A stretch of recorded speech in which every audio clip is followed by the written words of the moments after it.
Hello everyone, welcome back to the channel, and today we are diving into one of the most shocking and brutal developments on the battlefield. The so-called final assault by Russian forces at Pokrovsk that has spiraled into nothing short of a catastrophic bloodbath. What was initially billed as a decisive offensive move by the Kremlin has instead turned into one of the most humiliating defeats in recent memory. A collapse that exposes not only the weaknesses of the Russian military machine, but also the crumbling illusions of Vladimir Putin's so-called strategic genius. The battle for Pokrovsk has been brewing for months. Russian commanders believed that by throwing everything they had into one last push, they could achieve a breakthrough that would reverse the course of the war. The town held immense symbolic and logistical value. It was supposed to be the prize that Putin could showcase to his domestic audience and to his allies abroad, a way of proving that Russia still had the strength to bend Ukraine to its will. But the outcome could not have been further from that goal. Instead of victory, what unfolded was a scene of chaos and devastation. Thousands of Russian soldiers were ordered into waves of frontal assaults, the kind of outdated tactics reminiscent of World War I. Ukraine, well prepared and heavily armed with Western supplied precision weapons, tore through these advancing units with devastating efficiency. Russian casualties mounted hour by hour, with entire battalions wiped out before they could even reach the Ukrainian line. The Kremlin had promised its people that Pokrovsk would fall quickly. Propaganda channels painted the picture of unstoppable Russian advances, claiming that the Ukrainian defenders were weak, exhausted, and on the verge of collapse. But reality told a very different story. The defenders at Pokrovsk were disciplined, battle-hardened, and strategically coordinated. They had fortified the city into a fortress, laying mines, constructing traps, and deploying artillery in carefully chosen kill zones. As Russian forces poured in, they were met with a hailstorm of fire. Drones hovered in the skies, directing artillery strikes with pinpoint accuracy. Ukrainian anti-tank weapons shredded Russian armor columns. Air defenses downed helicopters and drones sent to provide cover. The battlefield became a nightmare for the attackers, with Russian units suffering losses so severe that soldiers began refusing orders and retreating in disarray. The decision to commit so many men and resources to Pokrovsk reveals just how desperate Moscow has become. Putin is under immense pressure at home. His regime thrives on the illusion of strength, and every battlefield setback undermines that carefully constructed narrative. The assault on Pokrovsk was meant to restore faith in his leadership. Instead, it has deepened the sense of crisis inside Russia. Reports from the front indicate that families of fallen soldiers are outraged, while surviving troops speak openly of betrayal and incompetence. What makes this defeat even more devastating for Russia is the scale of the losses. Independent estimates suggest that in the span of just 2 weeks of fighting, Russia may have lost more than 10,000 troops, along with hundreds of armored vehicles and artillery pieces. Some Western intelligence officials are even calling it one of the bloodiest episodes of the war so far. The sheer waste of human life is staggering, and it is a direct consequence of the Kremlin's obsession with propaganda victories over military logic. Ukraine, on the other hand, has emerged from this battle more confident and emboldened. The defense of Pokrovsk has not only preserved a strategically vital position, but also showcased Ukraine's growing mastery of combined arms warfare. With Western supplied long-range missiles and advanced artillery systems, Kiev was able to dominate the battlefield, keeping Russian forces constantly exposed and vulnerable. It has become another case study in how a smaller, determined nation can outmaneuver and overpower a much larger invading army when armed with modern technology and superior tactics. But beyond the battlefield itself, the implications of this disaster are far-reaching.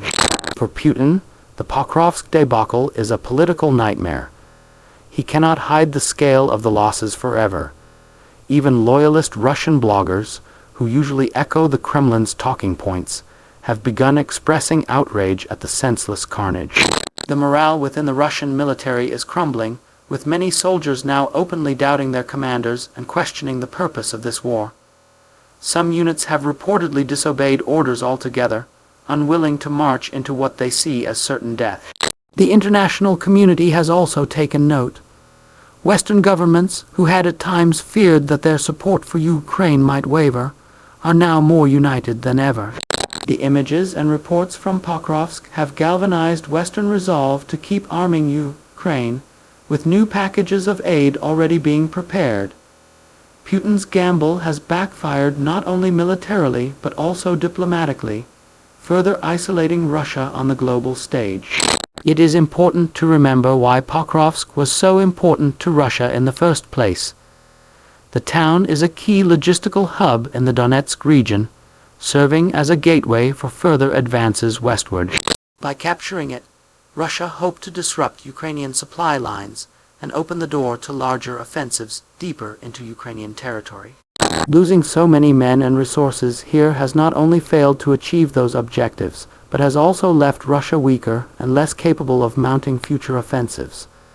As the battle raged on, Ukrainian forces also took advantage of Russia's overstretching by launching counterstrikes on other fronts. This forced Russian commanders to divert reinforcements, weakening their own assault further. It became a vicious cycle of miscalculation, where every Russian move played directly into Ukrainian hands. Analysts now say that the Pokrovsk offensive may be remembered as one of the greatest blunders of the war. A textbook example of how arrogance and desperation can lead to catastrophe. Meanwhile, Putin has tried to spin the events in his favor, claiming that Russian forces achieved tactical gains or inflicted heavy losses on Ukraine. But this narrative is falling apart. Videos, satellite images, and testimonies from the front leave no doubt about the scale of Russia's defeat. Doubt tanks litter the fields, trenches are filled with the bodies of fallen soldiers, and intercepted communications reveal chaos among Russian commanders. It is a disaster that cannot be covered up, no matter how hard the Kremlin tries. For Ukrainian civilians, the victory at Pokrovsk has brought a sense of relief and pride. The city remains under Ukrainian control, and its defenders are being hailed as heroes. Their resilience has become a symbol of national strength, showing once again that Ukraine will not bow to Russian aggression. But at the same time, the human cost has been immense. Civilians have endured weeks of shelling, displacement, and destruction. Their suffering is a reminder that even in victory, the price of war remains devastating. Looking ahead, the failure at Pokrovsk leaves Russia in a precarious position. With its forces weakened, its morale shattered, and its credibility eroded, Moscow faces enormous challenges. The dream of conquering Ukraine is slipping further away, replaced by the grim reality of a prolonged, grinding war that Russia is ill-prepared to sustain. The so-called final assault has turned into yet another milestone of failure, deepening the cracks in Putin's regime. The psychological impact of this battle should not be underestimated. For Russian soldiers on the ground, the message is clear. They are being thrown into hopeless fights with little regard for their lives.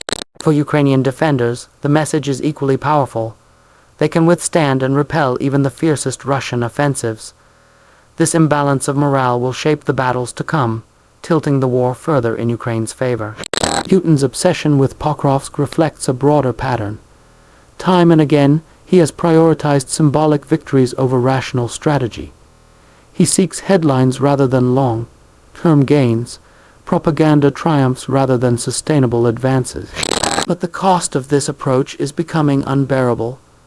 With every failed assault, Russia bleeds more men, more equipment, and more political capital. The Pokrovsk bloodbath may well mark the beginning of the end of Russia's offensive ambition. Ukraine, by contrast, continues to adapt and innovate.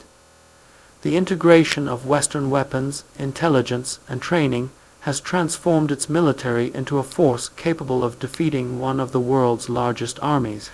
The defense of Pokrovsk is not just a tactical success. It is a statement of Ukraine's resilience and determination to fight until every inch of its land is free. For the world watching, the lesson is clear. Authoritarian regimes built on lies and propaganda cannot sustain wars of conquest indefinitely. Eventually, reality catches up and the facade collapses. At Pokrovsk, we are witnessing that collapse unfold in real time. Russia's failure here is not just a military setback, but a symbol of the unraveling of Putin's entire war effort.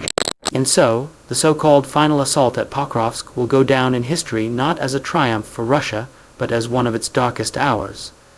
A bloodbath that exposed the hollowness of Putin's strategy, the weakness of his army, and the growing strength of Ukraine.